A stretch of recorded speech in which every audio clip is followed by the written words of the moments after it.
A homeless-looking veteran walks into a gun shop, just to buy ammo. Within minutes, cops storm in and slam him into the glass, screaming like he's a threat.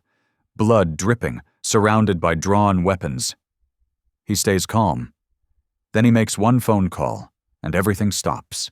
Sirens wail, black SUVs roll in, and the cops suddenly realize they just assaulted the wrong man.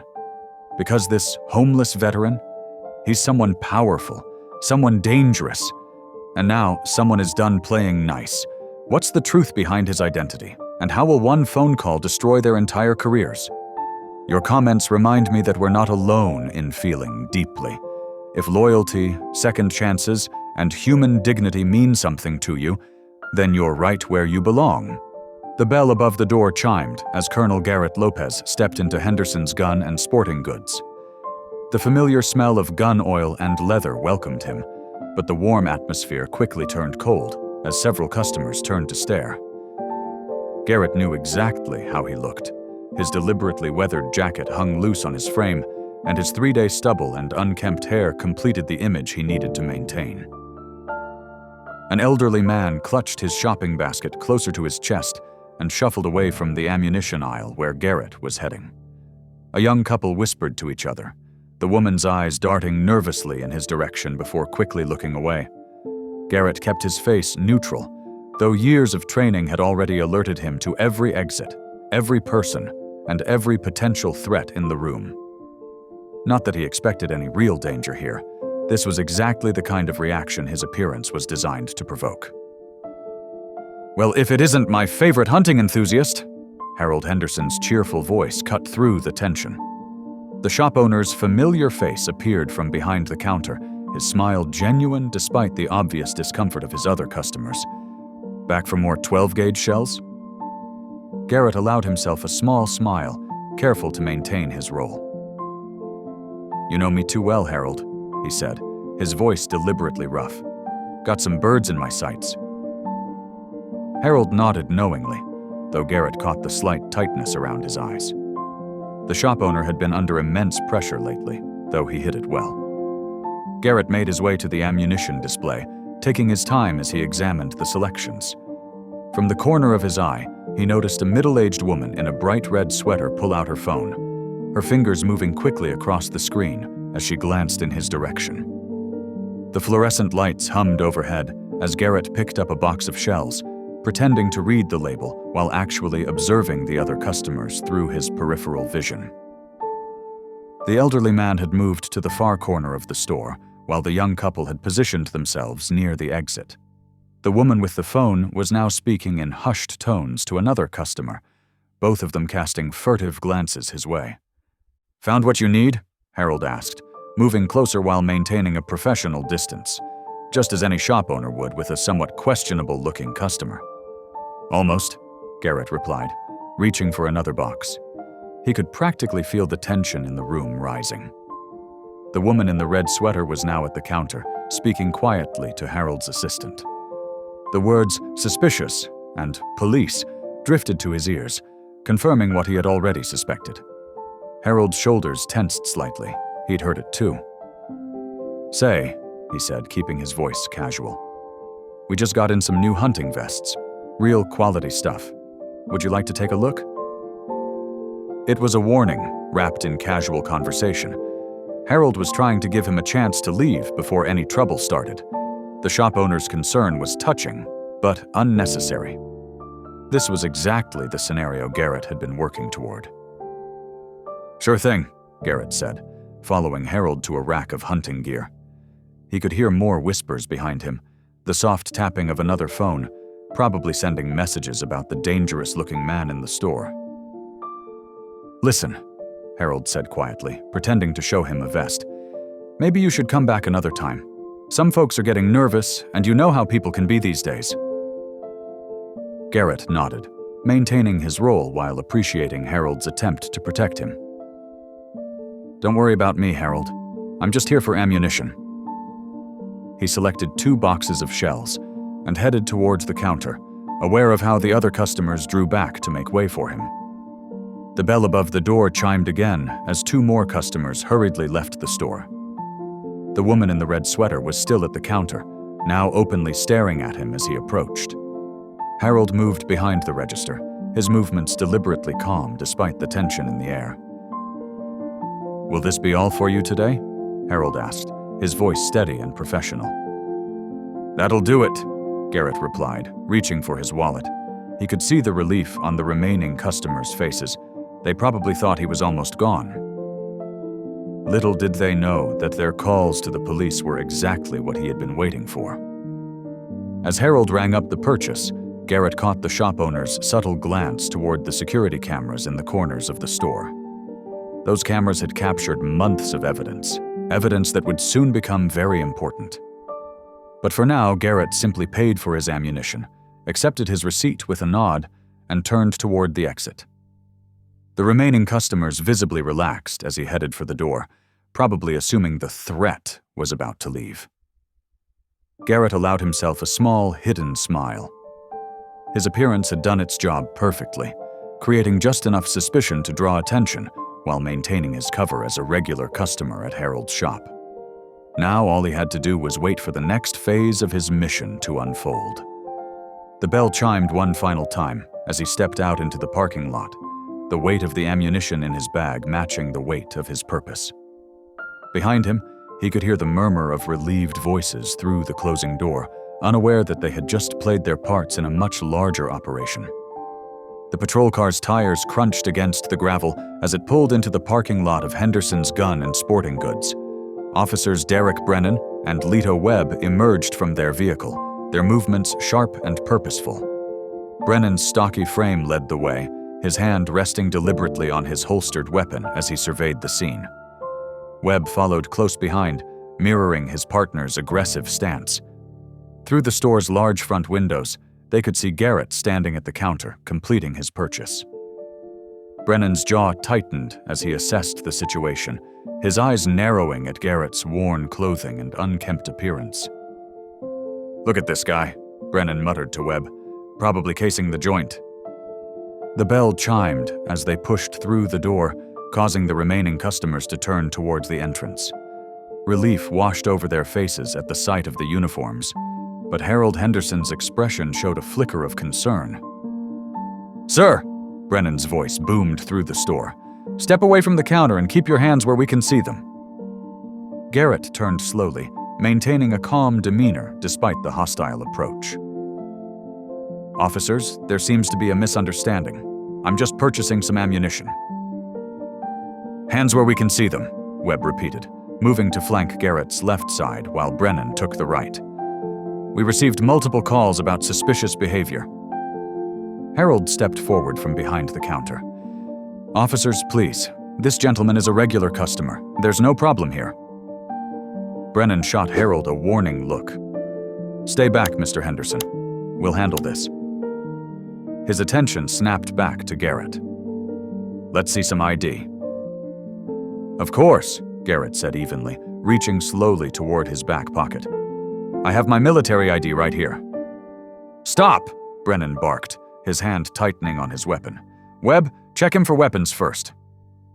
Webb moved forward, his hands patting down Garrett's sides with unnecessary roughness. The remaining customers watched in uncomfortable silence as the scene unfolded. The woman in the red sweater who had made the call looked increasingly uncertain about her decision. "He's clean," Webb announced, stepping back. "Now, slowly take out your ID," Brennan commanded. Garrett carefully extracted his military identification, holding it out for inspection. "As I was saying, I'm Colonel Garrett Lopez, United States Army Special." "Sure you are," Brennan cut him off, barely glancing at the ID before handing it to Webb. "And I'm the Secretary of Defense. Where'd you get this, anyway? Looks fake to me." Harold stepped forward again, his voice firm despite his obvious nervousness. "Officers, I can vouch for this man. He's been coming to my shop for months. He's a legitimate customer." "Mr. Henderson," Brennan's tone carried a clear warning, "I suggest you let us do our job. We've had reports of suspicious individuals casing businesses in the area." "But this is ridiculous," Harold protested. "He was just buying ammunition, which I sold him legally. I checked his credentials myself." Webb held up the military ID, squinting at it with exaggerated skepticism. Could be forged. We've seen plenty of those. It's not forged, Garrett stated calmly. You can verify my identity with your dispatch. I'm also happy to provide additional documentation. Brennan moved closer, using his bulk to crowd Garrett's space. Listen here, Colonel. We've got multiple witnesses who called in about your suspicious behavior. Now, you can either cooperate, or we can continue this discussion down at the station. I am cooperating, Officer Brennan, Garrett replied, his voice remaining steady as he read the name tag. But you haven't even properly examined my identification. Oh, so now you're telling us how to do our job? Brennan's face reddened. Turn around and put your hands on the counter. Harold moved toward the phone behind his counter. This is unnecessary. I'm calling your supervisor. Touch that phone, Mr. Henderson, and we'll have to consider you as interfering with a police investigation, Webb warned, his hand moving to his own weapon. The remaining customers began to edge toward the exit, the tension in the store becoming unbearable. The woman in the red sweater clutched her purse tightly, her face pale with regret. Officers, Garrett tried one more time.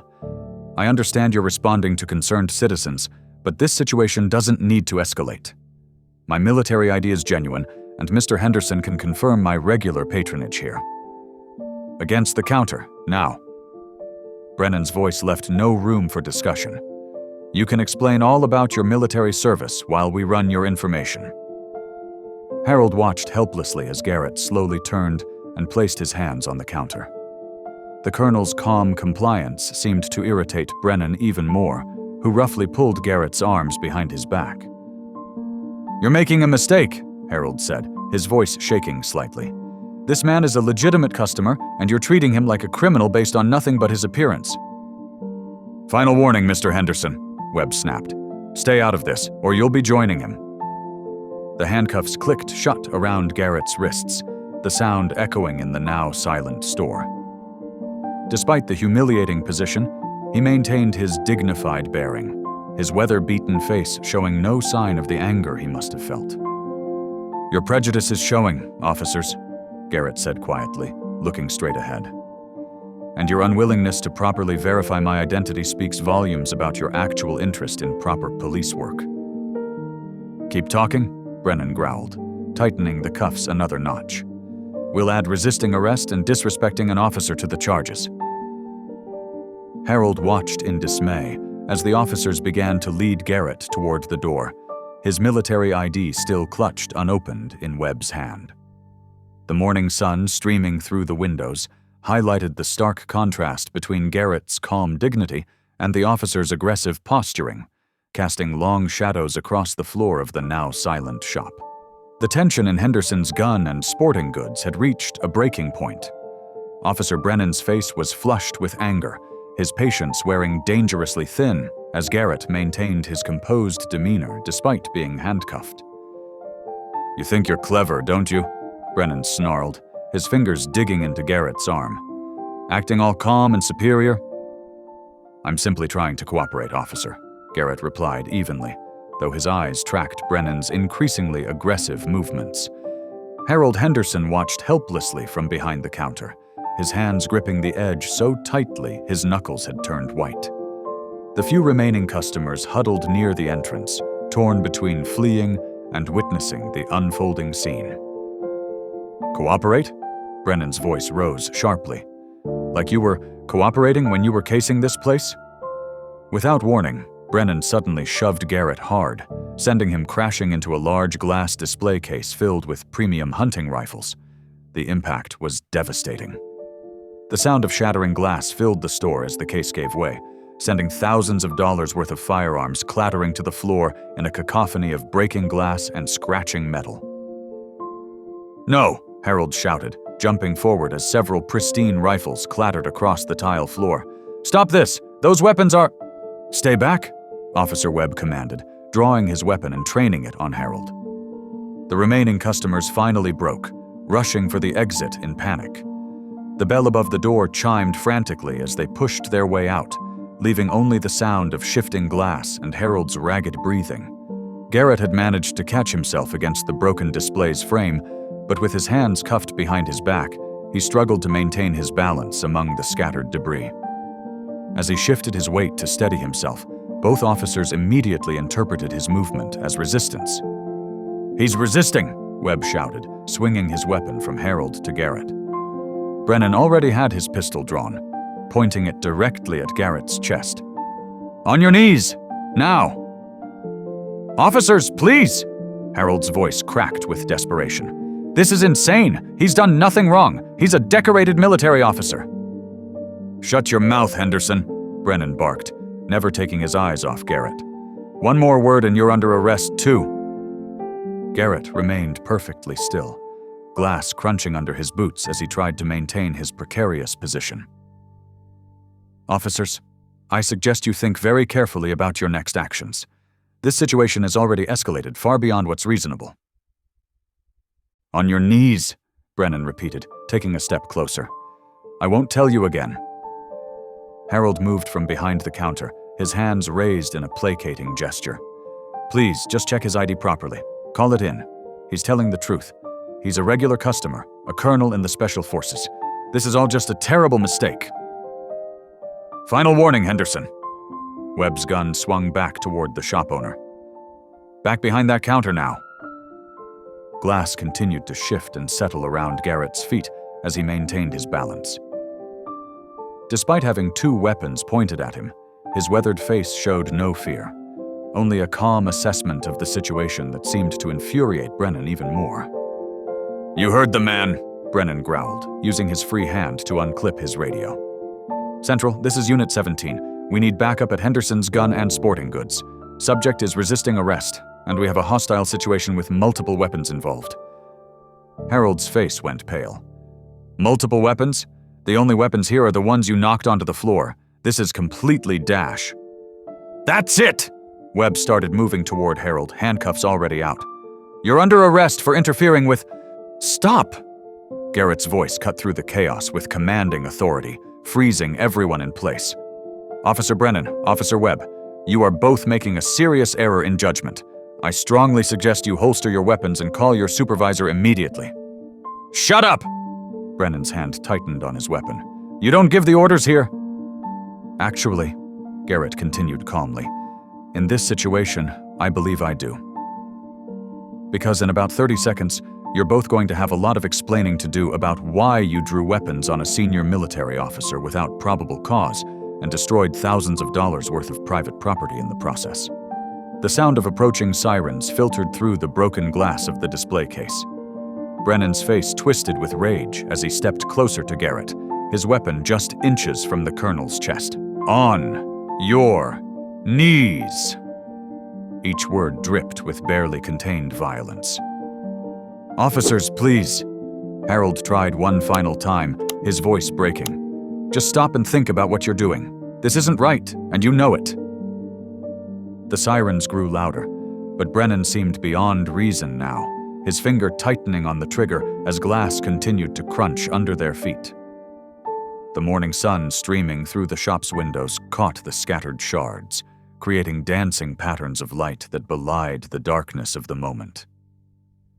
Webb kept his weapon trained on Harold, but looked increasingly uncertain as the wail of multiple police vehicles grew closer. "Brennan, maybe we should—" "Shut up and cover them both!" Brennan snapped, taking another step toward Garrett. "This ends now." The tension in Henderson's Gun and Sporting Goods had reached a fever pitch. Glass crunched under Officer Brennan's boots as he circled Garrett, weapon still trained on the colonel's chest. "Get down on the ground!" Brennan shouted. "Hands where I can see them," Webb commanded simultaneously. "My hands are already cuffed behind my back," Garrett pointed out calmly, blood beginning to trickle down his temple from where his head had struck the display case. "I cannot comply with both orders at once." Brennan's face twisted with rage at Garrett's logical response. "Stop being smart and get on the ground." "Keep your hands up," Webb repeated, contradicting his partner again. Harold wrung his hands desperately from behind the counter. "Please, officers, just listen, if you'd only check his military ID properly." "One more word and you're under arrest," Brennan snapped, though his eyes never left Garrett. The morning sun streaming through the storefront windows cast harsh shadows across the scene, glinting off the scattered glass and fallen firearms. Garrett remained perfectly still, his weathered face betraying no fear despite the weapons pointed at him. "Officers," Garrett said evenly, "I understand you're both feeling threatened, but escalating this situation further would be unwise." Brennan's response was swift and violent. In one fluid motion, he holstered his gun and drew his baton, swinging it in a vicious arc that caught Garrett across the forehead. The impact opened a deep gash, and blood immediately began flowing down the colonel's face. "No!" Harold shouted, starting forward only to freeze as Webb swung his weapon toward him again. "Stay back!" Webb ordered, his voice cracking slightly. "Final warning!" Garrett barely flinched from the blow, though blood now ran freely down his face and dripped onto his worn jacket. His composed reaction seemed to infuriate Brennan even more. "Not so tough now, are you?" Brennan taunted, brandishing the bloodied baton. "Maybe this will teach you some respect." "The only thing this teaches," Garrett replied steadily, blinking blood from his eyes, "is your complete lack of professional judgment." Harold made another desperate attempt to intervene. "He's a colonel in the Special Forces. You're assaulting a senior military officer. Please, just call it in and verify." "That's it!" Webb started moving toward Harold, handcuffs jangling. "You're under arrest for interfering with police business." "Officer Webb," Garrett's voice cut through the chaos with quiet authority, "think very carefully about your next action. You're already party to assaulting a federal officer. Do you really want to add false arrest to those charges?" Webb hesitated, uncertainty flickering across his face. Brennan noticed his partner's hesitation and snarled, "Don't listen to him. He's trying to play mind games." Garrett stood perfectly still, blood continuing to stream down his face. His calm demeanor was a stark contrast to Brennan's increasing agitation. The colonel knew his undercover status was both a shield and a liability in this moment. Revealing himself too soon could compromise months of careful investigation into the weapons trafficking ring, but maintaining his cover might cost him his life if Brennan's violence continued to escalate. "You think you're so smart," Brennan growled, raising the baton again. "Let's see how calm you stay after—" "Derek!" Webb's voice cracked with sudden alarm. "Multiple units approaching!" The sound of sirens grew louder, and red and blue lights began reflecting off the broken glass scattered across the floor. Brennan's face contorted with rage as he realized his time was running short. "On your knees!" he screamed, spraying spittle as he pressed the baton against Garrett's throat. "Now!"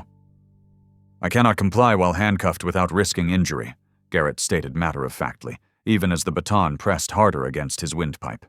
"And I suspect you've already provided enough evidence of excessive force for one day." Harold watched in horror as blood continued to drip from Garrett's forehead wound, creating a small crimson pool among the scattered glass at his feet.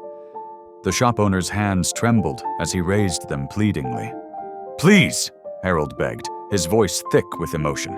"He's not resisting. He's not a threat. This has gone too far." "Shut up," Webb shouted, though his weapon wavered uncertainly between Garrett and Harold as the sirens grew closer. Garrett remained motionless, his steady gaze fixed on Brennan despite the blood obscuring his vision. The colonel's military training had prepared him for far worse than this, but he knew the next few moments would be critical.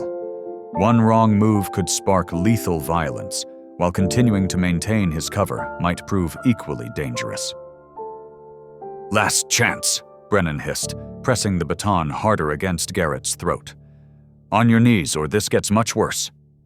The morning sun caught the blood running down Garrett's face, making it gleam like fresh copper as he stood his ground, refusing to kneel despite the increasing pressure on his windpipe. His calm defiance seemed to drive Brennan to new heights of fury, while Webb's uncertainty grew with each approaching siren. The wail of approaching sirens filled the morning air as Officer Brennan maintained his aggressive stance, baton still pressed against Garrett's throat. Blood continued to trickle down the colonel's face, staining his worn jacket with crimson droplets. "You're under arrest for resisting arrest and destruction of property," Brennan announced with obvious satisfaction, gesturing at the broken display case and scattered firearms. "Interesting charges," Garrett replied calmly, his voice slightly strained from the pressure on his throat, "considering I was neither resisting nor responsible for damaging the property." Harold stepped forward again, his face flushed with distress. "He's right! You pushed him into the display case. This is completely wrong." "Stay out of this," Webb warned, though his partner's excessive force was clearly making him uncomfortable. Garrett's steady gaze never wavered from Brennan's face as he made his request. "Before we proceed any further, I'd like to exercise my right to one phone call." Brennan's laugh was harsh and mocking. "Oh, you want your phone call? Sure, why not? Who are you gonna call? Some public defender? Maybe a homeless shelter?" "If you'll allow me to reach into my left jacket pocket," Garrett continued as if Brennan hadn't spoken, "you'll find a basic cell phone." Brennan exchanged a smirking glance with Webb before roughly patting down Garrett's pocket and extracting a simple flip phone. Well, look what we have here. Pretty basic phone for such a high and mighty military man." The morning sunlight streaming through the storefront windows illuminated the scene. Broken glass scattered across the floor, toppled firearms still lying where they'd fallen, and Harold watching anxiously from behind his counter. The shop had fallen completely silent except for the distant sirens growing steadily closer. "The number is stored in my memory," Garrett said quietly. "If you'll dial as I recite it." Brennan's smirk widened as he flipped open the phone. "This ought to be good. Go ahead, enlighten us with your important connection." With careful precision, Garrett began reciting numbers. Area code 703. Harold held his breath, watching the scene unfold. He'd known Garrett as a regular customer for months, always polite, always paying in cash, deliberately maintaining a low profile that now made terrible sense. The shop owner's hands trembled slightly as he realized he was witnessing something far bigger than a simple case of police harassment. 555, Garrett continued steadily. Webb shifted uncomfortably, his weapon lowering slightly as uncertainty crept across his face. Something about Garrett's absolute composure, even with blood streaming down his face, was clearly unsettling the younger officer. 0100. Brennan punched in the final digit with exaggerated flair, then hit the speaker button and held the phone up mockingly. "Let's all hear who's so important that—" The phone rang once before a crisp, professional voice answered. "Office of the Director, Joint Special Operations Command. How may I direct your call?" The smirk froze on Brennan's face. Webb's gun dropped completely to his side as he stared at his partner in growing alarm. "This is Colonel Garrett Lopez," Garrett spoke clearly, despite the baton still pressed against his throat. "Authorization code Sierra Tango 984. I need to speak with General Mitchell immediately regarding a Level 1 compromise of Operation Crossbow." There was a brief pause before the voice responded. "One moment, please, Colonel. Connecting you now." The silence in the shop grew heavier as they waited. Harold's eyes widened as he processed what he was hearing. His quiet, unassuming regular customer was actually a high-ranking military officer. The broken glass crunched under Brennan's feet as he unconsciously took a step backward, the baton finally dropping away from Garrett's throat. "Lopez?" A new voice, carrying the unmistakable tone of command, filled the silence. "Report." "General," Garrett replied calmly. "I apologize for breaking protocol, but I have 2 local law enforcement officers here who've created a situation. My cover is intact, but I'm currently handcuffed and bleeding from an unprovoked assault. Multiple units are approaching my location. I need immediate intervention to prevent further compromise of the operation." "Understood," the general's voice hardened. "Your location?" "Henderson's Gun and Sporting Goods. Officers Derek Brennan and Webb are present. I believe Officer Brennan may be directly connected to our ongoing investigation." Brennan's face had drained of all color, while Webb looked like he might be sick. The sound of sirens was very close now, and red and blue lights were flashing through the front windows. "Stand by, Colonel. Tactical team is 3 minutes out. Local command will be notified to stand down immediately." There was a pause before the general added, "Are you in need of medical attention?" "Nothing urgent, sir.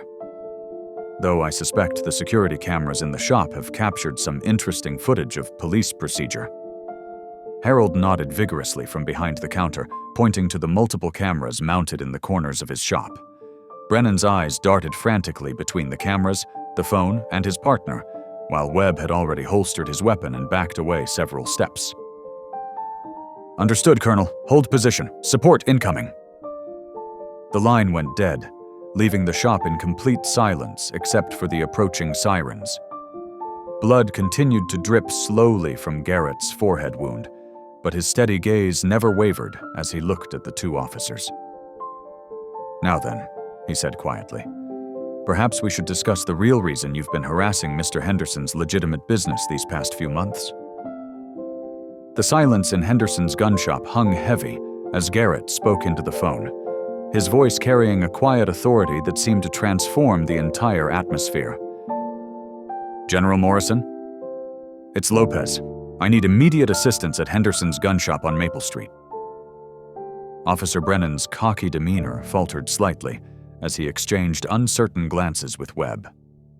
The younger officer shifted his weight nervously, clearly unsure whether to take the call seriously or dismiss it as a desperate bluff from their suspect.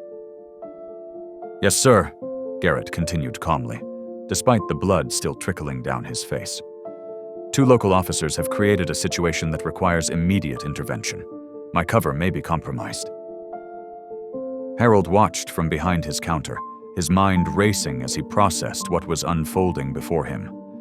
The quiet, unassuming man who had been visiting his shop for months, always paying in cash and keeping to himself, was clearly someone far more significant than he'd imagined.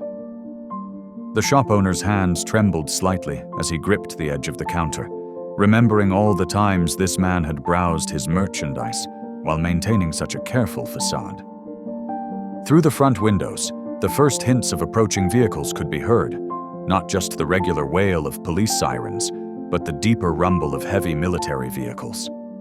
The sound grew steadily louder, echoing off the buildings along Maple Street. "Thank you, General," Garrett said, his steady gaze never leaving Officer Brennan's increasingly pale face. "We'll hold position until your teams arrive." The call ended, and Garrett carefully closed the flip phone. Blood had soaked into the collar of his worn jacket, but his composure remained unshaken. "I suggest everyone remain exactly where they are for the next few minutes." Officer Webb's hand had dropped completely away from his weapon. "Brennan," he said quietly, "maybe we should—" "Shut up!" Brennan snapped, though his voice carried a tremor that hadn't been there before. "This has to be some kind of trick. No way this bum is—" The building suddenly shook with the rumble of multiple heavy vehicles pulling up outside. Through the windows, they could see several black tactical vehicles surrounding the shop, along with military Humvees blocking both ends of the street. The flashing lights from local police units added to the chaos of the scene. Harold's eyes widened as he watched heavily armed tactical team members taking up positions outside his shop. "All this time," he said softly, looking at Garrett with new understanding, "you were—" "I apologize for the deception, Mr. Henderson," Garrett replied sincerely. "Your shop has been central to an ongoing investigation. Unfortunately, these officers forced my hand before we could complete our operation." The shop's front door burst open as tactical team members in full gear entered swiftly, weapons at the ready. They moved with practiced precision, quickly securing the space while a commanding officer approached Garrett. "Colonel Lopez," the team leader said crisply. "Are you all right, sir?" "I'm fine, Captain," Garrett responded, "though I'd appreciate having these cuffs removed." The captain signaled to one of his men, who immediately moved to free Garrett's hands. Officer Webb had already raised his hands in surrender, while Brennan stood frozen, his face a mask of disbelief and growing fear. "Sir," the captain continued, gesturing to Garrett's bleeding forehead, "we have medical personnel standing by. "In a moment," Garrett said, rubbing his wrists where the handcuffs had been. "First, I believe Officer Brennan here was about to explain why he's been pressuring Mr. Henderson to facilitate illegal weapons transfers through his legitimate business." Brennan's face went from pale to ashen. You can't prove." "Actually," Harold spoke up, his voice stronger now as he realized the nightmare of police harassment might finally be ending. "I have security footage of every threat Officer Brennan has made in my shop over the past 3 months. Every time he's demanded I process unauthorized sales or look the other way while he conducted special business in my back room." Webb stared at his partner in shock. "Brennan, what is he talking about?" "Your partner has been part of a weapons trafficking network operating throughout the region," Garrett explained, accepting a towel from one of the tactical team members to wipe the blood from his face. "We've been tracking their operation for months. Mr. Henderson's shop was one of several legitimate businesses being coerced into participating." The sound of more vehicles arriving outside filled the air as Brennan seemed to deflate before their eyes. The corrupt officer's shoulders sagged as he realized the extent of what was happening. "Mr. Henderson," Garrett continued, turning to the shop owner with genuine respect in his voice, "I want to thank you for your patience these past months. We needed to gather enough evidence to dismantle the entire network, not just arrest a few corrupt officers. Your cooperation, even though you didn't know you were helping us, has been invaluable." Harold nodded slowly, still processing everything that had happened. "All those times you came in, looking like you barely had $2 to rub together." "Unnecessary deception," Garrett said with a slight smile. "We needed someone who could observe without drawing attention, someone who appeared vulnerable enough to attract attention from corrupt officers looking for easy targets to pressure." Through the windows, they could see more tactical teams leading other officers away from their vehicles in handcuffs. The operation that had been months in the making was finally coming to fruition, sparked by one corrupt officer's poor judgment in assaulting the wrong homeless man. The morning sunlight streamed through the broken display case, glinting off the scattered glass on the floor. What had begun as a routine morning at Henderson's Gun and Sporting Goods had transformed into the culmination of a major military operation, all because 2 officers had been too quick to judge a man by his appearance. The ground trembled as a convoy of military police vehicles surrounded Henderson's gun shop. The morning sun glinted off the polished black surfaces of the official vehicles as they formed a tight perimeter around the building. Local onlookers gathered at the edges of the blockade, their phones raised to capture the extraordinary scene unfolding on their quiet street. A sleek black SUV pulled up directly in front of the shop's entrance. 2 military police officers quickly moved to open the rear door, standing at attention as Brigadier General Patricia Morrison emerged. Her presence commanded immediate attention, her uniform pristine, her posture radiating authority. The general's security detail fell into formation around her as she strode purposefully toward the shop's entrance. Inside, Officers Brennan and Webb watched through the windows with growing alarm as uniformed military personnel established defensive positions around the building. The tactical teams already inside the shop snapped to attention as General Morrison entered, the bell above the door chiming incongruously in the tense atmosphere. Her eyes immediately found Garrett, taking in his bloodied appearance and the aftermath of violence scattered across the shop floor. Her expression hardened as she surveyed the scene. "Lower your weapons immediately," she commanded, her voice cutting through the tension like a knife. The local officers hesitated for just a moment before complying, their earlier bravado completely evaporated. "Colonel Lopez," she addressed Garrett directly, causing several gasps from those who had witnessed the earlier confrontation. "Are you all right?" "Yes, General," Garrett replied, standing straight despite his injuries. "Though Mr. Henderson's shop has suffered some damage during this incident." Harold Henderson stood frozen behind his counter, his mind struggling to reconcile the humble, quiet customer he'd known with the military officer now standing before him. The man who had always paid in cash, dressed in worn clothing and kept to himself, was actually a colonel working undercover. The realization made him dizzy. "Would someone care to explain?" General Morrison's voice was dangerously calm. "Why one of my most valuable officers is bleeding in a civilian gun shop." Officer Webb had backed away from his partner, clearly wanting to distance himself from what was happening. Brennan, however, seemed unable to stop digging himself deeper. "Ma'am, we were responding to a suspicious person call," he started, his voice wavering. "This man," the general cut him off sharply, "is Colonel Garrett Lopez, Special Forces, currently leading a classified operation to expose weapons trafficking in this region, an operation you have now potentially compromised." The color drained from Brennan's face as the full weight of his actions began to sink in. Harold watched the officer's transformation from aggressive bully to terrified subordinate, with a mixture of satisfaction and disbelief. "General," Garrett spoke up, "Mr. Henderson has been instrumental in our investigation, though until now he was unaware of his role. His shop has been under pressure from corrupt officers attempting to use it as a distribution point." Harold felt the general's piercing gaze turn to him. "Is this true, Mr. Henderson?" "Yes, ma'am," he managed to reply. "Officer Brennan has been threatening me for months, demanding I process unauthorized sales, allow suspicious transactions. I've been documenting everything, but I was afraid to come forward." "Your cooperation will be noted," General Morrison assured him.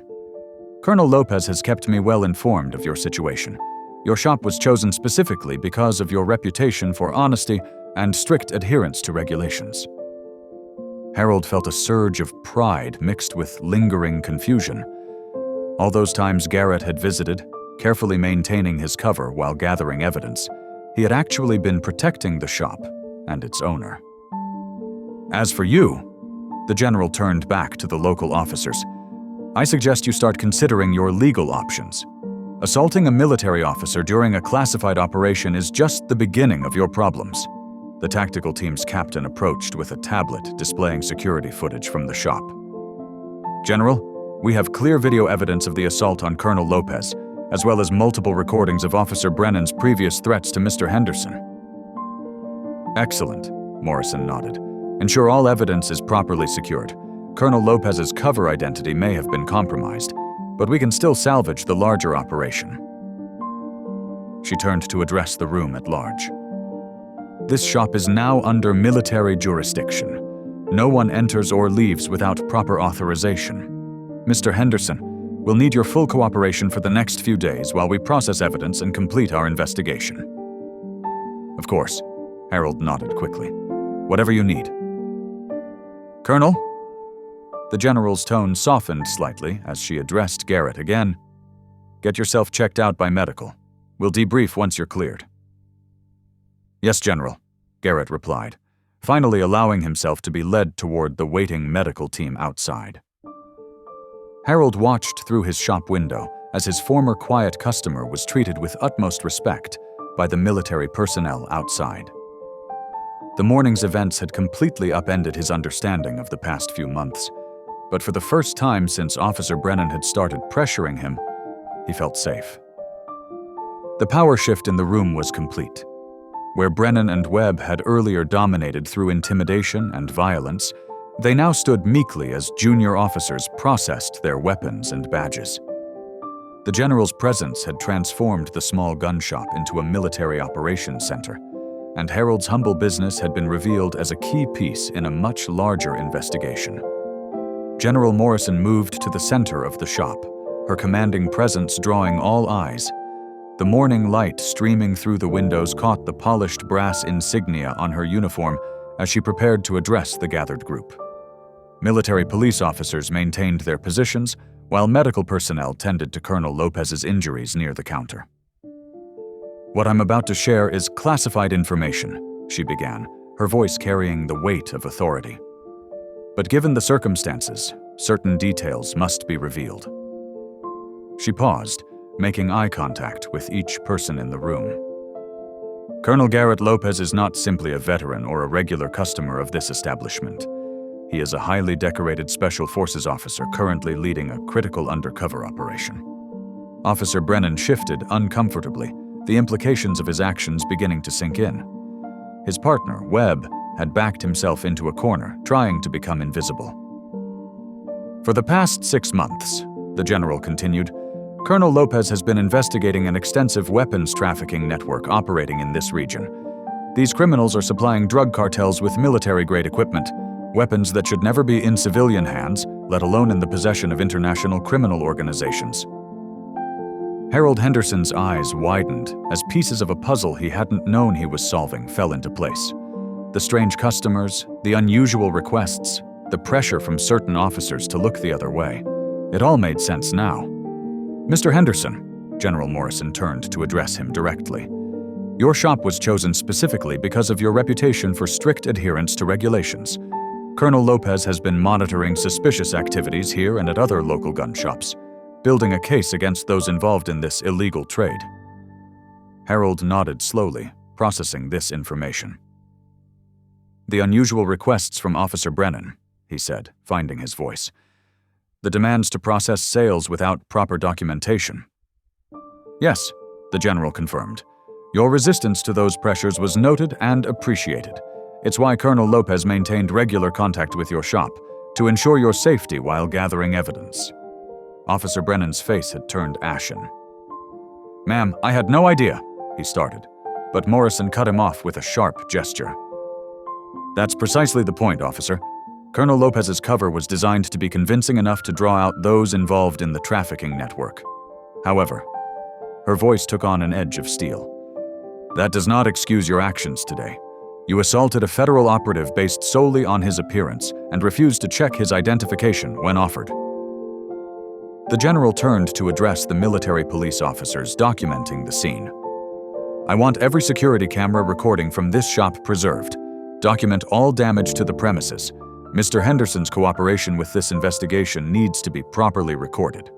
Garrett, now with a bandage on his forehead, spoke up from where the medics were finishing their work. General, Mr. Henderson has been maintaining detailed records of all suspicious requests and transactions. Those documents could prove valuable to the investigation.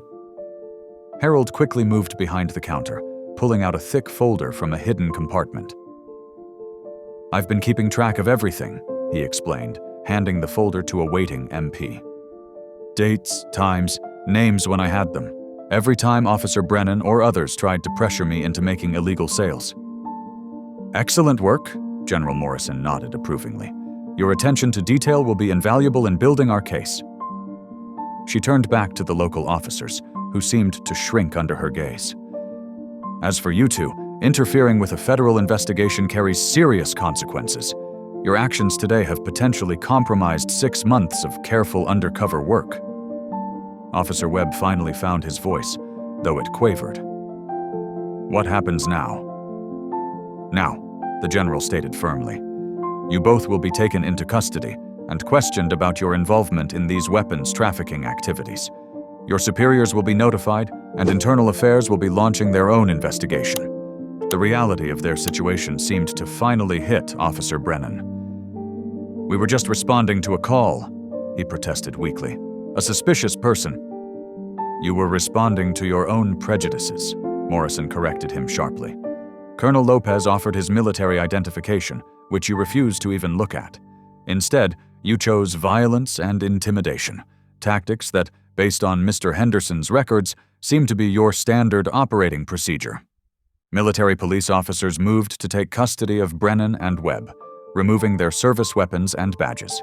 The 2 local officers offered no resistance. Their earlier bravado completely evaporated. Harold watched this transformation with a mixture of relief and vindication. All those times Colonel Lopez came in, he said, almost to himself, dressed like that, paying in cash. I never suspected he was protecting the shop. That was the point, Mr. Henderson, Garrett said, approaching with a slight limp. Your genuine reactions to my presence helped maintain my cover. Your integrity made this location perfect for monitoring the trafficking activities. General Morrison nodded in agreement. Your shop became a focal point for our investigation precisely because you refused to be corrupted. The traffickers needed legitimate businesses to move their merchandise, and your resistance to their pressure made you a target, which made you valuable to our operation. The general's revelations had transformed everyone's understanding of the past 6 months. What had seemed like routine harassment and corruption was revealed as part of a much larger criminal enterprise.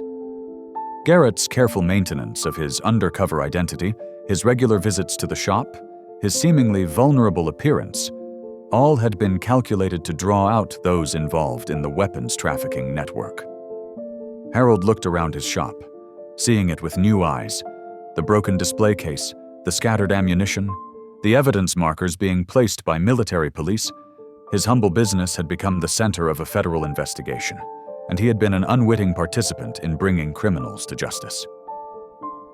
General Morrison pulled out a tablet from her briefcase and brought up a complex organizational chart.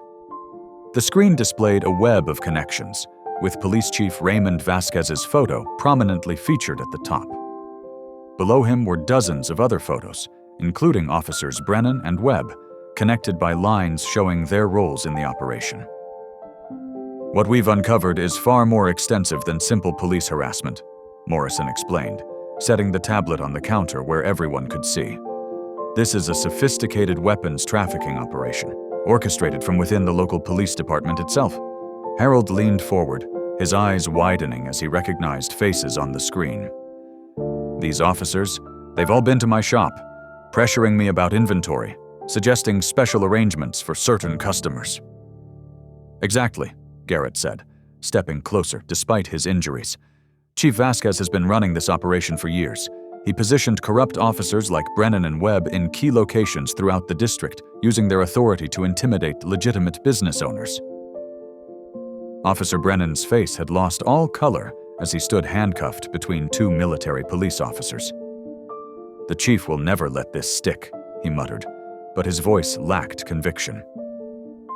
General Morrison turned to him with steel in her eyes.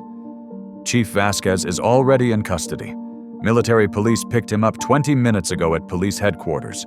Your entire network is being dismantled as we speak."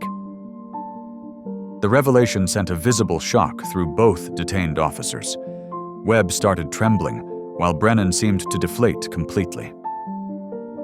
"The operation was brilliantly simple in its execution," Garrett explained, settling carefully into a chair as a medic continued monitoring his injuries. "The corrupt officers would target legitimate gun shops, using their badges to pressure owners into processing illegal sales. Any resistance was met with escalating harassment and threats." Harold nodded vigorously. "That's exactly what happened here. First, it was just suggestions about being flexible with paperwork. Then came the surprise inspections, parking tickets for my customers, threats about finding violations that could shut me down. We've documented similar patterns at 6 other shops in the area," Morrison continued. "The weapons would be sold without proper documentation, then distributed to cartel contacts through a network of intermediaries. Chief Vasquez used his position to ensure any complaints or investigations were buried." She pulled up another screen showing financial records. The money trail was equally clever.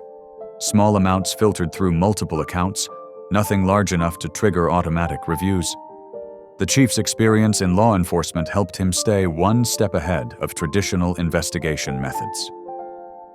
"That's why we needed someone like Colonel Lopez," Morrison said, gesturing toward Garrett. "Someone who could move through the community unnoticed, gathering evidence while appearing to be exactly the kind of vulnerable target these corrupt officers were used to intimidating." Garrett's weathered appearance suddenly made perfect sense to Harold. The worn clothes, the unkempt beard, the careful way he always paid in cash. It was all carefully crafted camouflage. "Your shop became crucial to our investigation, Mr. Henderson," Garrett explained. "Your consistent resistance to their pressure made you a target, which allowed us to document their tactics. Every time they visited, every threat they made, it all helped build our case." Harold thought back over the months of stress and fear he'd endured. "All those times you were here, watching, I had no idea you were protecting us." "We couldn't risk tipping our hand," Morrison said. "The corruption ran too deep. One wrong move, one trusted person speaking to the wrong individual, and the entire operation could have been compromised." She brought up another screen showing surveillance photos. "We documented hundreds of illegal transactions, tracked weapons movements, and mapped the entire distribution network. Chief Vasquez thought he had created a perfect system, using police authority as both sword and shield. But he never expected us to place someone like Colonel Lopez in position, she continued. Someone with the training to gather intelligence while maintaining deep cover, and the patience to build an airtight case. Webb, who had been silent until now, spoke up in a shaky voice. How many of us did you identify? 37 officers directly involved in weapons trafficking, Morrison answered coldly. Another dozen providing support and cover-up assistance, plus civilian collaborators, cartel contacts, and money launderers. The entire network is being rolled up as we speak. Harold felt a mix of emotions wash over him. Relief that the harassment would end, pride that his resistance had helped the investigation, and anger at how his legitimate business had been targeted by those sworn to uphold the law. Your records were invaluable, Mr. Henderson, Garrett said, noticing Harold's expression. Every time you documented their visits, every pressure tactic you recorded, it all helped establish the pattern of corruption. Your integrity helped bring down an organization that was poisoning this entire community. General Morrison nodded in agreement. The evidence you preserved, combined with Colonel Lopez's undercover work, has given us everything we need for successful prosecution. Chief Vasquez and his corrupt officers won't be able to hide behind their badges any longer. The weight of the morning's events seemed to settle over the shop.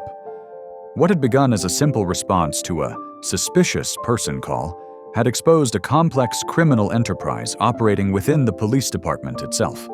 Harold looked at Colonel Lopez with new understanding, seeing past the carefully crafted appearance to recognize the dedicated officer who had worked so patiently to bring justice to their community. General Morrison gestured to one of her technical officers, who quickly set up a laptop on Henderson's counter. Mr. Henderson, we need to review your security footage. Our investigation suggests this location was a primary target for their operation. Harold nodded, still processing the morning's revelations. I have cameras covering every angle of the shop. The system stores 6 months of footage.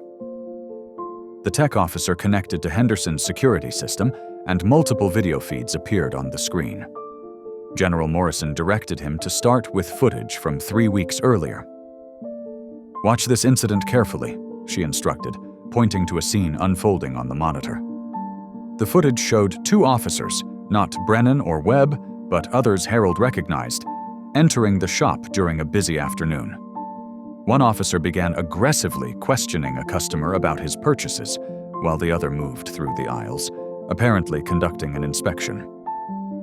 Oh God, Harold whispered as he watched. During the manufactured confrontation, 2 men in civilian clothes slipped behind the counter and removed several boxes of ammunition and 2 handguns, concealing them in large bags. The entire incident lasted less than 10 minutes. They created distractions to facilitate theft, Garrett explained, stepping closer to the screen. The confrontational officer keeps everyone's attention focused on the conflict, while Confederates exploit the chaos. The tech officer queued up another clip from 2 months earlier. This time, Webb was shown entering the shop with another officer.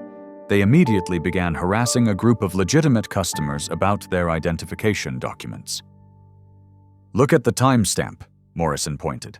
2:15 p.m. Now watch the loading dock camera. As Webb created a scene inside, an unmarked van pulled up to the rear of the building. 3 men quickly loaded several cases of merchandise through the shop's back door. The entire operation took less than 4 minutes. Harold sank into a chair, his face pale. I had no idea. I knew something wasn't right with all the police visits, but this... They were systematic, Garrett said. Each incident was carefully orchestrated. The officers involved knew exactly how to manipulate situations to their advantage. The footage continued, showing incident after incident. Sometimes it was inventory theft during manufactured confrontations. Other times, officers would intimidate customers into abandoning legitimate purchases, which would then be processed under false names and diverted to cartel contacts. Here's where it gets interesting, Morrison said as new footage began playing. This is from last month, when Colonel Lopez's presence started making them nervous. The video showed Garrett in his undercover appearance, quietly observing from different positions in the shop. His military training was subtle, but evident now that they knew what to look for. The way he maintained sight lines, how he positioned himself to monitor multiple areas simultaneously. You were watching them the whole time, Harold realized, looking at Garrett with new understanding. Your shop provided the perfect observation post, Garrett confirmed. As a regular customer, I could monitor their patterns without arousing suspicion, at least until today. The tech officer pulled up footage from that morning. They watched as Garrett entered the shop, followed shortly by the suspicious person call and the arrival of Brennan and Webb. They orchestrated this confrontation themselves, Morrison explained. Colonel Lopez's presence was threatening their operation. They needed to remove him as a potential witness. The footage showed the escalating violence from multiple angles, Brennan shoving Garrett into the display case, the baton strike that left him bleeding, the drawn weapons. Watching it play out on screen made Harold feel sick. The response was excessive by design, Garrett said, touching the bandage on his forehead. They needed to establish a narrative of a violent confrontation with a suspicious person to justify their actions. If I had actually been a homeless veteran, the incident would have intimidated me into avoiding the shop entirely. Instead, they attacked a decorated Special Forces colonel, gathering evidence against their criminal enterprise, Morrison added with grim satisfaction. The tech officer began compiling clips showing the full pattern of criminal activity. Officers creating disturbances, Confederates stealing inventory, legitimate customers being driven away, suspicious vehicles at the loading dock, all of it painting a clear picture of systematic corruption. Every incident was calculated, Morrison explained. They used their authority to create chaos and exploit it for criminal purposes. The operation was generating millions of dollars in illegal weapons sales. Harold watched numbly as months of suspicious incidents were revealed as part of a coordinated criminal enterprise. All those times I complained about harassment, about inventory discrepancies. Your complaints were buried by their allies in the department, Garrett said. Chief Vasquez made sure any investigation would be handled by officers under his control. The footage continued playing, showing the careful orchestration behind what had appeared to be random police harassment. Each incident now revealed itself as part of a larger criminal pattern, with officers using their authority to facilitate organized theft and illegal sales. The security footage provides irrefutable evidence, Morrison said. Combined with Colonel Lopez's intelligence gathering and your documented complaints, we have everything needed to dismantle their entire operation. Harold stared at the screens, watching his legitimate business being systematically exploited by those sworn to protect it. The realization of how thoroughly he had been deceived left him feeling angry and violated. Your resistance to their pressure tactics actually helped us, Garrett said, noting Harold's distress. By maintaining your integrity despite their intimidation, you gave us the opportunity to document their methods and expose the corruption. The morning's chaos now made perfect sense, not as a random incident of police overreach, but as a deliberate attempt to eliminate a potential threat to their criminal enterprise. The security footage had revealed the true nature of the corruption that had been hiding behind badges and authority. The quiet morning erupted into organized chaos as FBI vehicles surrounded Henderson's gun and sporting goods. Agents in tactical gear and dark windbreakers emblazoned with FBI moved with practiced efficiency, securing the perimeter and establishing command positions. Officers Brennan and Webb stood rigid with shock as federal agents approached them, weapons holstered but ready. A senior FBI agent, her badge gleaming against her dark suit, stepped forward. Officers Derek Brennan and Leto Webb, you are under arrest for conspiracy, weapons trafficking, and corruption under color of authority, she announced, her voice carrying clearly through the hushed shop. Other agents moved in, securing the officers' weapons and beginning the arrest procedure. Webb's face crumpled as the handcuffs clicked into place. Brennan maintained his aggressive stance even as he was being restrained, glaring at Garrett with undisguised hatred. "You had us fooled," Brennan spat. "Playing homeless, looking like some burned-out vet?" Garrett straightened his worn jacket, a slight smile touching his lips. "That was the point, Officer Brennan. My appearance was carefully designed to make me invisible to people like you. People who judge threats based on social status rather than actual capability." General Morrison stepped forward, coordinating with the FBI tactical team leader. "Colonel Lopez maintained an apartment on Oak Street throughout the operation," she explained to Henderson. "The disheveled appearance, the worn clothing, it was all part of his cover identity." Harold shook his head in amazement. "All those times you came in, looking like you barely had $2 to rub together." "I needed to blend into the community without drawing attention," Garrett explained. "A well-dressed man spending hours in gun shops would have raised suspicions. But someone who looked down on his luck? People either ignored me or dismissed me as harmless." The FBI agent in charge, who introduced herself as Special Agent Diana Chen, began coordinating with General Morrison.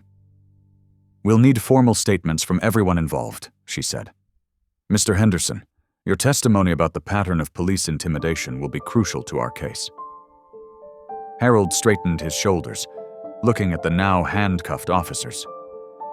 The fear that had kept him quiet for months finally lifted. "I'll tell you everything," he said firmly. "Every suspicious inspection, every threatening comment, every time they drove away legitimate customers. I kept detailed records, even though I was afraid to come forward." "That took courage," Garrett said quietly, "maintaining those records despite the risk of retaliation." "The intimidation was systematic," Harold continued, gaining confidence as he spoke. "They would show up during busy periods, harass customers, create disturbances. Now I understand they were creating cover for their accomplices to steal inventory." Special Agent Chen nodded, making notes. "We'll need those records. They'll help establish the pattern of criminal behavior and identify other officers involved in the trafficking operation." As the FBI processed the arrests, Garrett finally allowed himself to relax slightly. He removed the ragged cap he'd worn as part of his disguise, running a hand through his neatly trimmed hair. The contrast between his carefully maintained appearance and his shabby clothing was striking. "Your apartment wasn't just a safe house," Morrison explained to Henderson. "It was a fully operational command center. Colonel Lopez maintained regular contact with our intelligence team, documenting every suspicious incident and building the case against the corruption ring." Webb, being led toward a waiting FBI vehicle, suddenly stopped. "Wait," he called out, his voice shaking. "I want to make a deal. I can give you names, other officers involved, delivery schedules, cartel contacts." Brennan tried to lunge at his partner, despite his restraints. "Keep your mouth shut, you idiot." Special Agent Chen raised an eyebrow. "We'll discuss cooperation at the federal building, Officer Webb, but right now, you both have the right to remain silent. I suggest you use it." As the corrupt officers were led away, Harold turned to Garrett. "I can't believe you maintained that cover for 6 months, living in an apartment but looking like you were sleeping rough, spending hours in here just watching and waiting." "The best cover identities are built on patience and attention to detail," Garrett replied. "Every loose thread in my clothing, every scuff on my boots, it was all carefully chosen to support the image of someone society overlooks." General Morrison smiled slightly. "Colonel Lopez is one of our best undercover operatives precisely because he understands how to become invisible in plain sight. His apparent vulnerability was his greatest protection."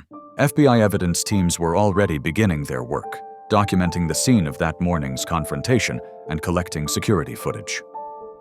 Special Agent Chen approached Henderson with a formal statement form.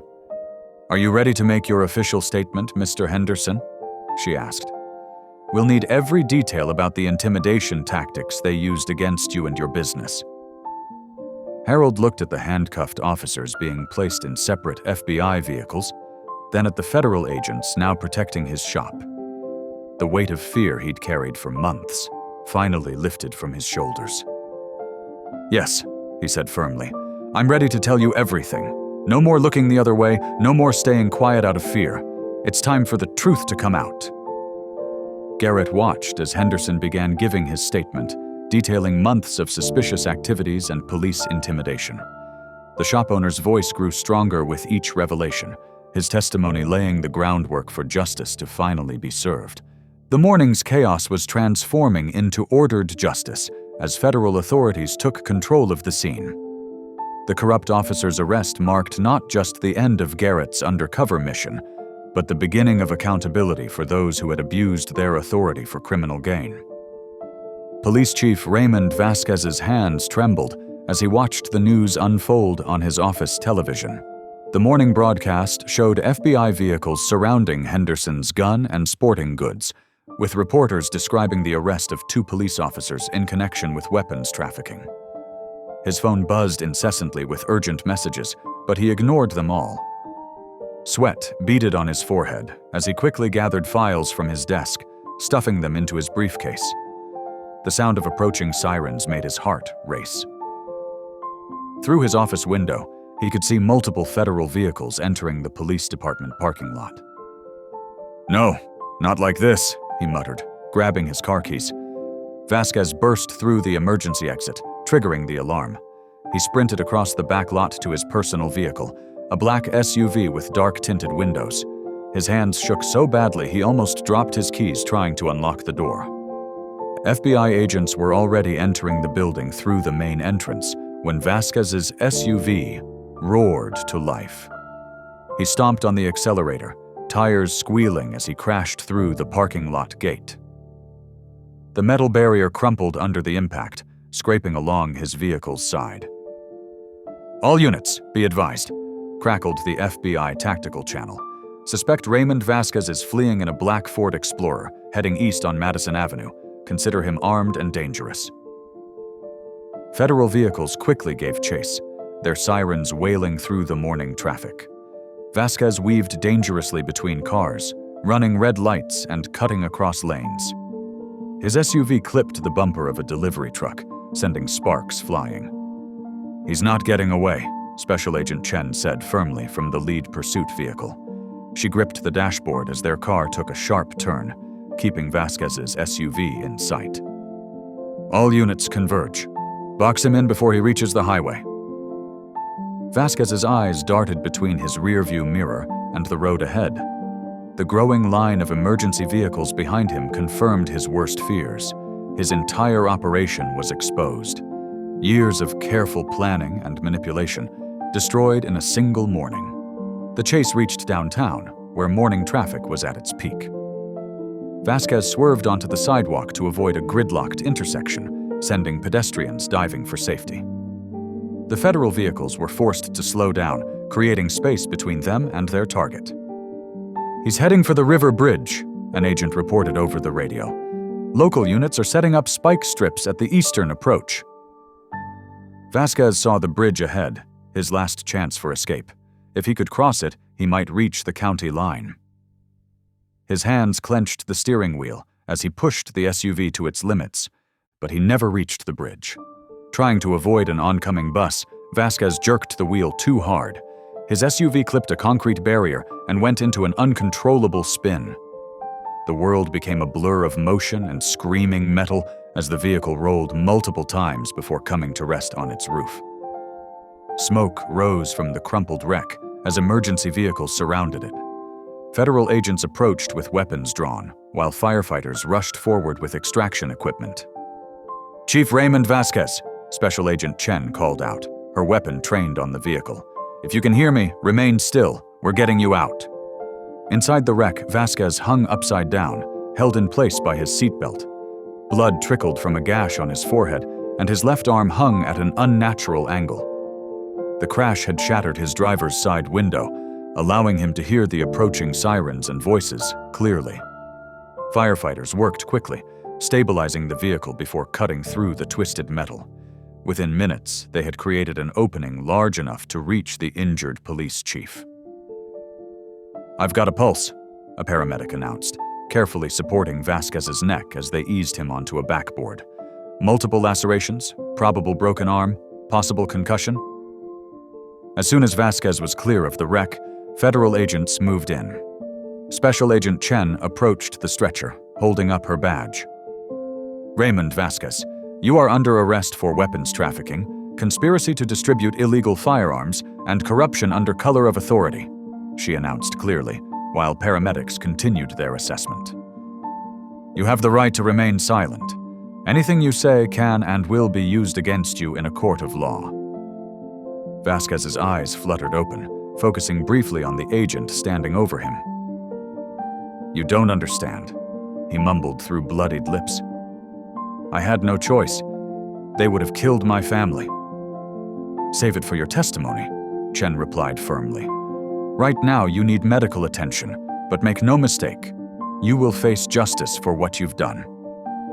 The paramedics loaded Vasquez into an awaiting ambulance, with 2 federal agents climbing in to maintain custody. As the ambulance pulled away, Chen turned to her team. Secure the crash site, she ordered. I want every piece of evidence collected, his vehicle, any documents that might have scattered during the rollover, everything. The morning sun illuminated the crash scene as federal agents worked methodically, documenting and collecting evidence. The twisted wreck of Vasquez's SUV stood as a stark symbol of his failed attempt to escape justice. Traffic backed up in all directions as curious onlookers watched the proceedings. With the police chief's arrest, the final piece of the corruption ring had fallen. From patrol officers to the highest-ranking official, everyone involved would now face the consequences of their actions. The weapons trafficking operation that had plagued the city for months was finally dismantled, its participants headed for federal prison rather than another illegal gun sale. The federal courthouse buzzed with activity as prosecutors prepared to present their case against the corruption ring. Garrett Lopez sat in a conference room, his appearance now restored to its usual military precision. The cuts on his face from Officer Brennan's attack were healing, but still visible, a reminder of how close the operation had come to disaster. Harold Henderson paced nervously near the window, his hands clasped behind his back. The future of his gun shop hung in the balance. Insurance investigators had initially labeled the incident as criminal activity, which threatened both his business license and coverage. Mr. Henderson, Garrett said softly, please sit down. You're making me dizzy. Henderson managed a weak smile and lowered himself into a chair. Sorry, Colonel. It's just, that shop is my whole life. 23 years of hard work. If I lose it because of what those corrupt officers did.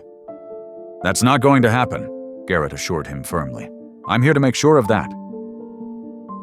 The door opened, and federal prosecutor Sarah Martinez entered, carrying a thick folder. Colonel Lopez, Mr. Henderson, thank you for coming early. We have some matters to discuss before the hearing.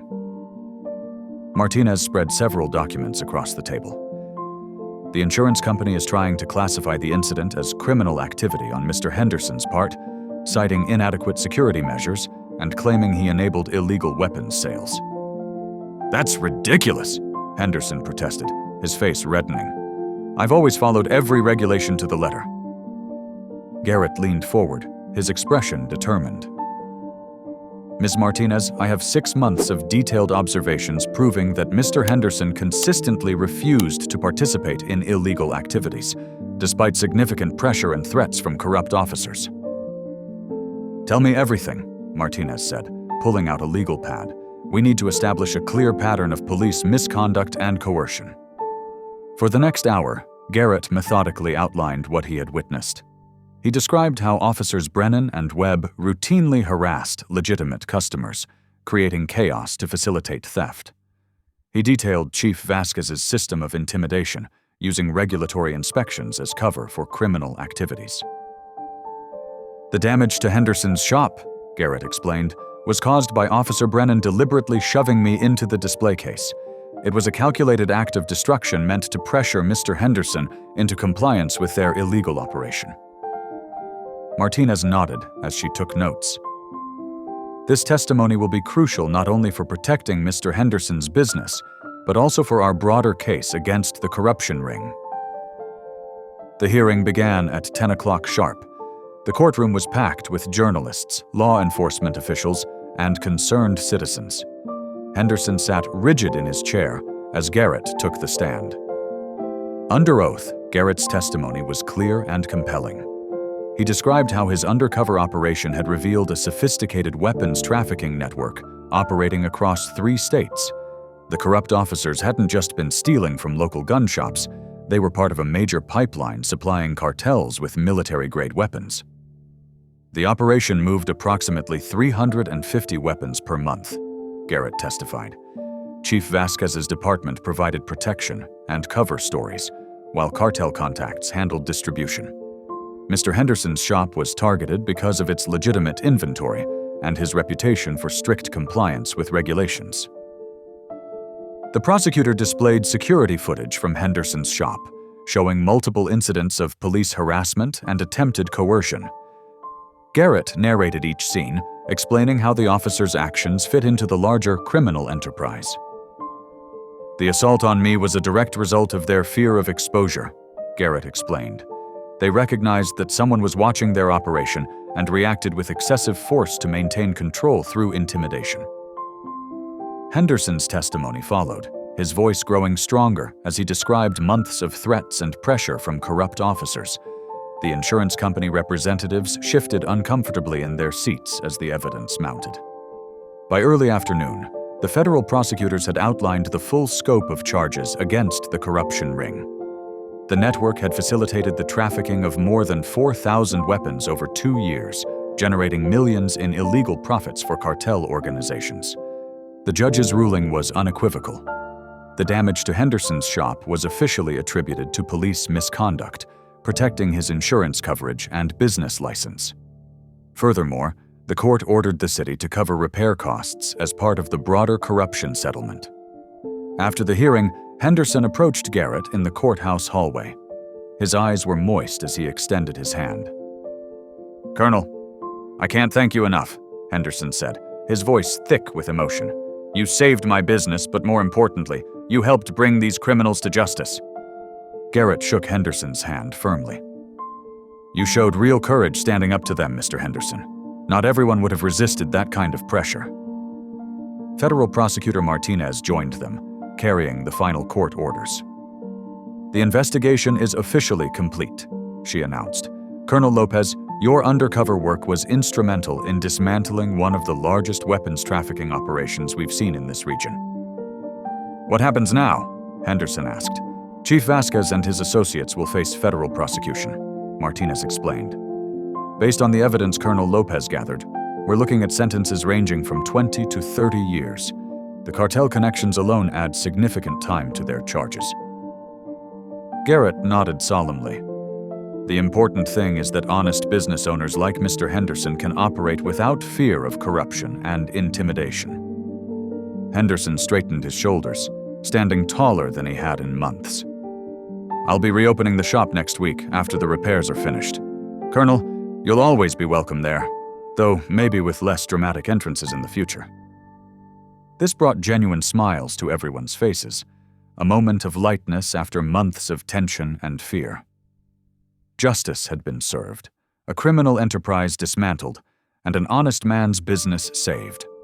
All because one dedicated officer had been willing to look beyond appearances to expose the truth.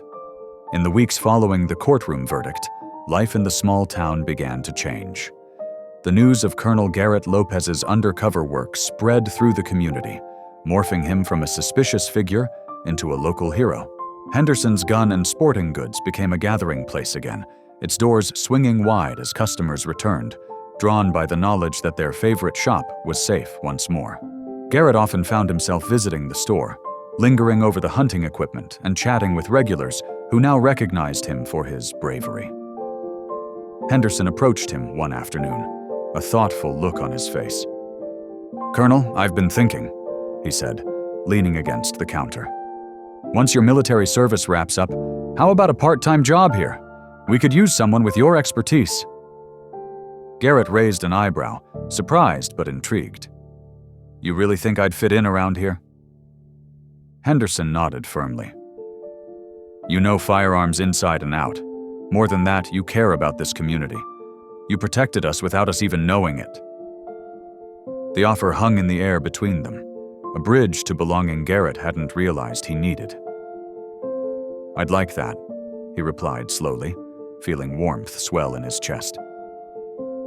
As federal prosecutors pursued charges against the corrupt officers, more townsfolk learned of their wrongful actions.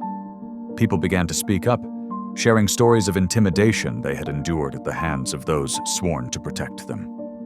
The transformation in Garrett's life paralleled that of the community's spirit. They were all reclaiming their space together. One sunny Saturday morning, Henderson approached Garrett with his teenage son, Ethan. "We're ready for our lesson," Henderson said with a grin. Garrett knelt down to Ethan's level, offering an encouraging smile. "All right, let's talk about firearm safety." Ethan looked nervous but excited as Garrett pulled out a couple of demonstration firearms, safely unloaded, and explained each part's function. He demonstrated proper handling techniques and emphasized responsibility. "You're not just learning to shoot, you're learning how to respect what you handle," Garrett said earnestly. As they practiced together in the shop's back area under Henderson's watchful eye, laughter filled the air alongside serious discussion about safety protocols and respect for firearms.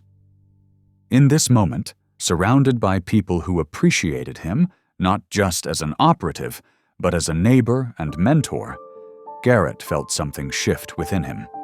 A deep sense of belonging blossomed where isolation had once reigned. The journey from undercover isolation to community connection completed itself through teaching and protecting those he had silently defended for so long. He was home now, a protector in every sense of the word. Thanks for tuning in. These stories remind us that life is more than headlines. It's about heartlines. Subscribe if you want more moments that make you pause, feel, and reflect.